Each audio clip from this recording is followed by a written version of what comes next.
Historia de la filosofía, por Nicolás Abagnano, volumen 1, 308, parte tercera. Filosofía escolástica, capítulo 20. Juan Duns Scoto, 304, Ciencia y Fe. El de primo principio comienza con una oración a Dios, que es al mismo tiempo la profesión del ideal científico de Duns. Tú eres el verdadero ser, tú eres todo el ser. Esto creo yo. Esto, si me fuera posible, quisiera conocer. Ayúdame, oh Señor, a buscar este conocimiento del verdadero ser. Esto es, tú mismo, que nuestra razón natural puede alcanzar. Duns no pide a Dios una iluminación sobrenatural, un conocimiento completo en verdad y en extensión, sino solamente aquel conocimiento que es propio de la razón humana natural. Aún dentro de sus límites, este conocimiento es el único posible, la única ciencia para el hombre.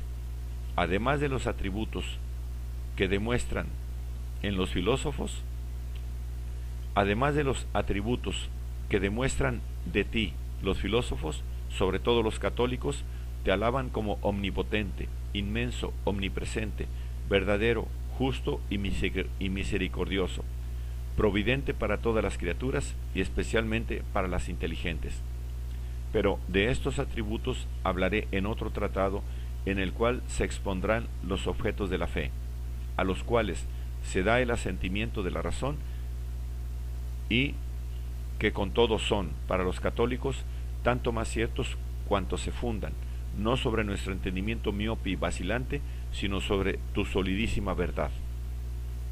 Aquí el contraste es evidente entre la verdad racional de la metafísica, que es propia de la razón humana y, por tanto, válida para todos los hombres, y la verdad de la fe, a la cual la razón puede solamente someterse y que tiene una certeza solidísima solamente para los católicos. Y de hecho, la fe no tiene nada que ver con la ciencia, según Duns, pertenece enteramente al dominio práctico.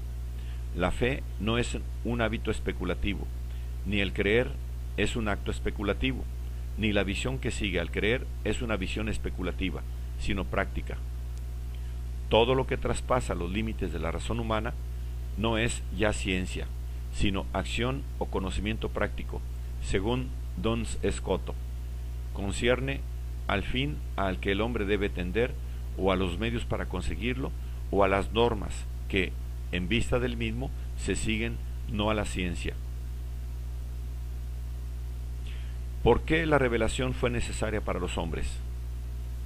Porque, responde Scoto, el hombre no puede darse cuenta con la razón natural del fin al cual está destinado, ni de los medios para conseguirlo.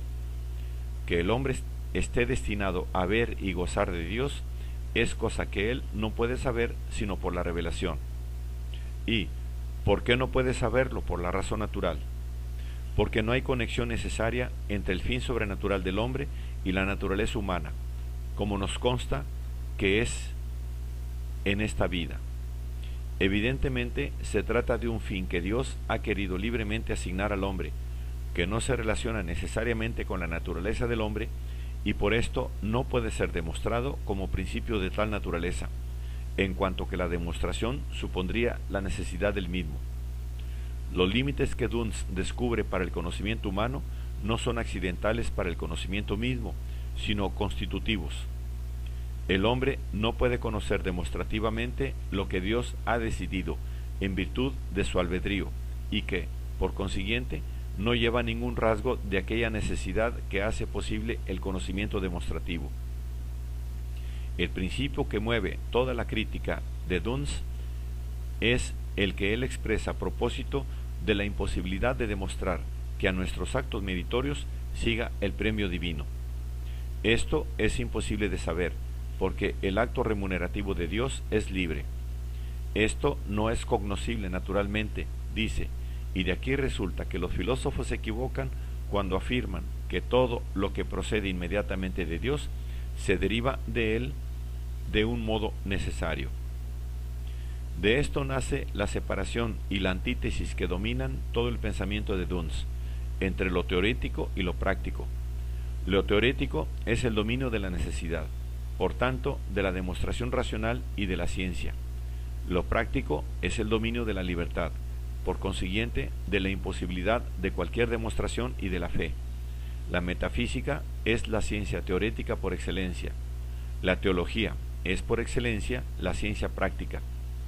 El objeto de la teología, de hecho, no es ahuyentar la ignorancia, sino persuadir al hombre a obrar por su propia salvación. Su fin es, en otras palabras, no teorético, sino educativo. Repite frecuentemente sus enseñanzas para que el hombre sea inducido más eficazmente a ponerlas en práctica. Si por conocimiento práctico se entiende lo que condiciona necesariamente y precede al querer recto, toda la teología debe ser reconocida como conocimiento práctico, porque condiciona y determina la voluntad y la recta acción del hombre. Aún aquellas verdades que aparentemente no se refieren a la acción, por ejemplo, Dios es trino y el Padre engendra al Hijo, son en realidad prácticas. De hecho, la primera incluye virtualmente el conocimiento del recto amor que el hombre debe a Dios, amor que debe dirigirse a las tres personas divinas, de donde, si se dirigiese a una sola de ellas, excluyendo a las otras, como acontece precisamente en el infiel, no sería el recto amor de Dios. La segunda afirmación incluye el conocimiento de la regla por la cual el amor del hombre debe dirigirse hacia el Padre y el Hijo, según la relación que ella determina precisamente entre ellos. Por su carácter práctico, la teología no puede llamarse ciencia en sentido propio. Sus principios no dependen, en efecto, de la evidencia de su objeto.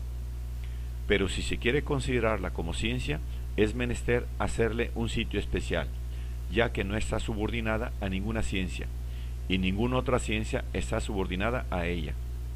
Aunque su objeto pueda de alguna manera ser incluido en el objeto de la metafísica, sin embargo, no recibe sus principios de la metafísica, porque ninguna proposición teológica es demostrable mediante los principios del ser en cuanto tal, que es el objeto de la metafísica, o mediante alguna razón tomada de la naturaleza del ser en cuanto tal. Además, no subordina ninguna otra ciencia a sí misma, porque ninguna otra ciencia recibe sus principios de ella. Cualquier otra ciencia que pertenezca al conocimiento natural tiene su último fundamento en principios inmediata y naturalmente evidentes.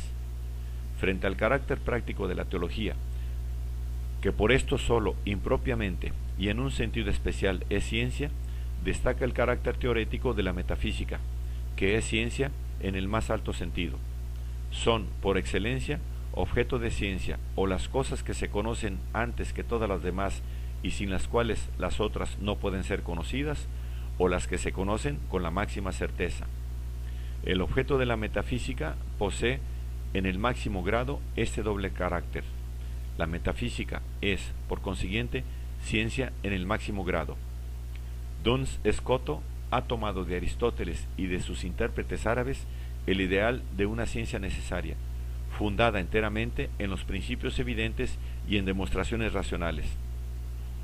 Pero es el primero que se sirve de este principio para restringir y limitar el dominio del conocimiento humano. Su alto concepto de la ciencia se une en él con el reconocimiento de los límites rigurosos de la ciencia humana. Lo que no es demostrable no es necesario, sino contingente, y por esto arbitrario o práctico. Puesto que el único dominio de lo contingente es la acción, lo que no es necesario es término o producto de la acción humana o divina, o bien regla de acción, esto es, fe. No hay verdaderamente una postura de escepticismo o agnosticismo en Duns Scoto. Él no concibe que el conocimiento humano puede extenderse más allá de los límites a los cuales efectivamente se extiende. Lo que se sustrae a él está en verdad falto de necesidad intrínseca y por tanto es indemostrable en sí y absolutamente. No hay en él ninguna renuncia al conocimiento. Más aún, su ideal cognoscitivo queda ante él sólidamente establecido. Con todo, una vez admitida la doctrina de que lo que no es demostrable racionalmente es un puro objeto de fe, esto es, regla práctica sin fundamento necesario, la investigación escolástica que desde hacía siglos renovaba su intento de reducir a un todo compacto de doctrina lógica las verdades de la fe, debía aparecer quimérica.